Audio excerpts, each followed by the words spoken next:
Bonjour à tous et bienvenue sur Radio Turf pour cette nouvelle édition de notre analyse du Quintet Plus. Je suis Philippe Desjoyaux et aujourd'hui nous nous penchons sur le prix de Mort de Bretagne qui se disputera ce mardi 4 novembre 2025 sur l'hippodrome de Paris-Vincennes. Jacques, cette épreuve s'annonce particulièrement relevée avec ses 16 partantes. Tout à fait Philippe. C'est une belle compétition réservée aux juments de 5 ans n'ayant pas gagné 110 000 € de gain. Nous avons affaire ici à une course d'attelé sur 2700 mètres sur la grande piste de Vincennes avec une dotation de 53 000 €. Les conditions sont idéales aujourd'hui, 16 degrés, peu nuageux, un vent léger du sud-est. Avant d'entrer dans le détail, rappelons que notre approche est avant tout statistique et technique. Parlons stratégie de Paris pour cette épreuve. Jacques, quels sont les chevaux qui se détachent selon vous dans vos favoris? Pour moi, 3 juments se détachent clairement dans ce lot.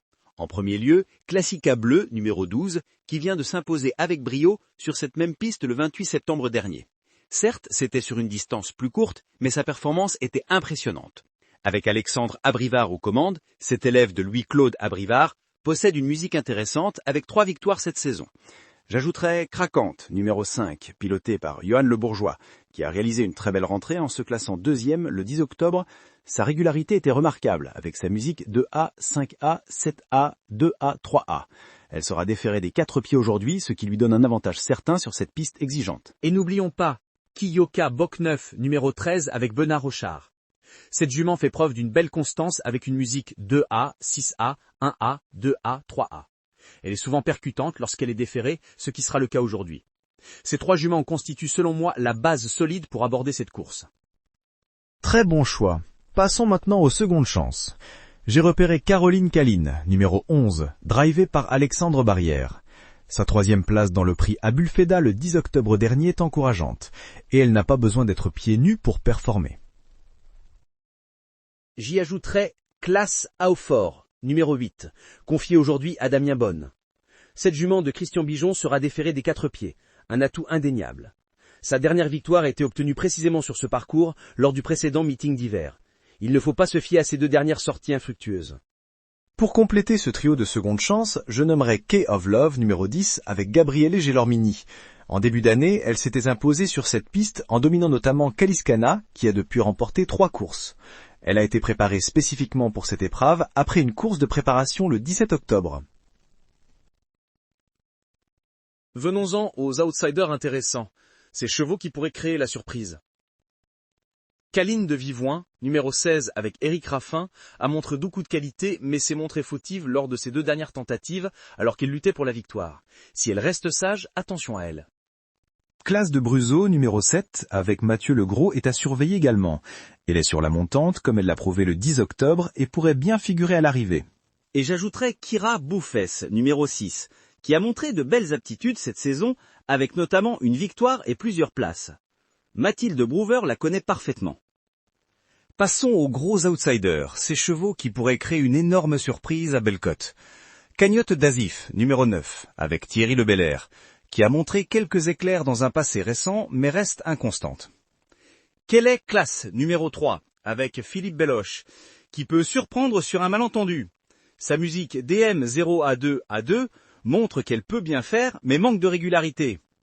Et enfin, Kanaka de Busset, numéro 15, avec David Thomin, qui possède le maximum de gains autorisés, mais dont les performances récentes sont décevantes. Une métamorphose n'est jamais à exclure.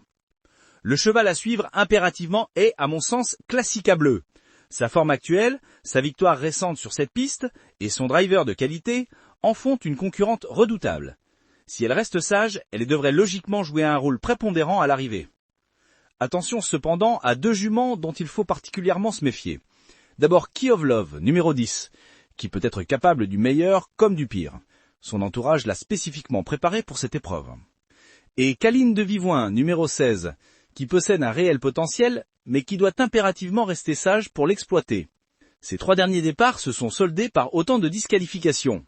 Mais si Éric Raffin parvient à la canaliser, elle peut créer la surprise. Passons maintenant à notre synthèse des jeux. Pour aborder cette course, je recommanderais de prendre Classica Bleu, numéro 12, comme base solide dans tous vos jeux. Pour le quintet, je conseillerais un multi en 7 chevaux avec le numéro 12, 5, 13, 11, 8, 10 et 16. Ces 7 concurrentes me semblent les plus aptes à figurer dans le quintet. Pour un jeu plus audacieux, on peut tenter un 2 sur 4 avec les numéros 12, 5, 13 et 8, qui me paraissent les plus solides du lot. Et pour les amateurs de tiercé, un jeu en combinaison réduite avec les numéros 12, 5 et 13 comme base, associés aux numéros 11, 8 et 10. Pour résumer notre analyse, nous avons une préférence marquée pour Classica Bleu, Craquante et Kioka Bock 9, avec comme seconde chance Caroline Calin, Classe à Hautfort et Key of Love. Comme outsider, surveillez Caline de Vivouin, Classe de Bruzo et Kira Beaufas. Et pourquoi pas tenter Cagnotte d'Azif, Quelle Classe ou Kanaka de Busset pour un immense coup de poker. N'oubliez pas que dans ce type d'épreuve, le départ est crucial. Sur 2700 mètres à Vincennes, une écurie qui parvient à placer sa jument aux avant-postes sans trop la solliciter aura un avantage considérable pour la suite. Absolument. Et attention également aux juments déférés des 4 pieds qui bénéficieront d'un avantage non négligeable sur cette piste exigeante, surtout dans la montée après le dernier tournant. C'est tout pour notre analyse du Quintet Plus du jour. N'hésitez pas à consulter notre site pour plus de détails et de statistiques. Nous vous donnons rendez-vous après la course pour l'analyse des résultats. Merci Philippe et bonne chance à tous nos auditeurs dans leur jeu. Jouez responsable et que le meilleur cheval gagne. À très bientôt pour de nouvelles analyses sur Radio Turf.